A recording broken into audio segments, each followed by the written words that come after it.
بسم اللہ الرحمن الرحیم نحمدہ ونصلی علی رسولہ الکریم۔ آپ کے مسائل اور ان کا حل، حضرت مولانا محمد یوسف لدھیانوی شہید رحمۃ اللہ علیہ کی کتاب۔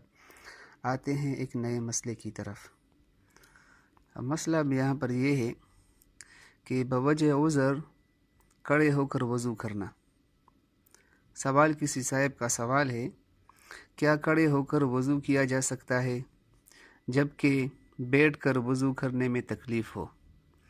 حضرت والا جواب دیتے ہیں، کھڑے ہو کر وضو کرنے میں چینٹے پڑنے کا احتمال ہے، اس لیے حتی الوسع وضو بیٹھ کر کرنا چاہیے، لیکن اگر مجبوری ہو تو کھڑے ہو کر وضو کرنے میں بھی کوئی مضائقہ نہیں ہے، کھڑے ہو کر وضو کر سکتے ہیں۔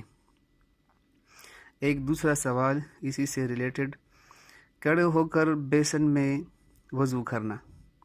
سوال یہاں پر یہ ہے کہ آج کل گھروں میں بیسن لگے ہوئے ہیں اور لوگ زیادہ تر بیسن سے ہی کھڑے ہو کر وضو کر لیتے ہیں۔ وضو کھڑے ہو کر کرنے سے نماز ہو جاتی ہے؟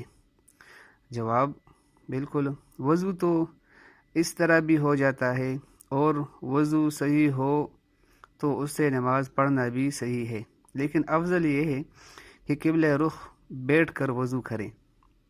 اسی سے ایک اور سوال، کپڑے خراب ہونے کا اندیشہ ہو تو کھڑے ہو کر وضو کرنا۔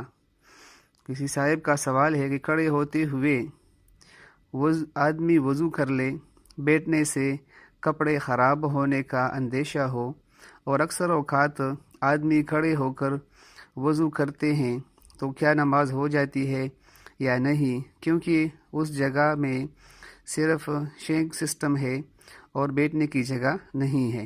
جواب، اگر بیٹھنے کا موقع نہ ہو تو کھڑے ہو کر وضو کرنے میں کوئی حرج نہیں ہے، چینٹوں سے پرہیز کرنا چاہیے۔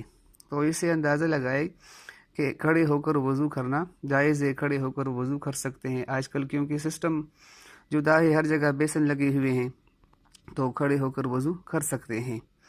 وآخر دعوانا ان الحمد للہ رب العالمین۔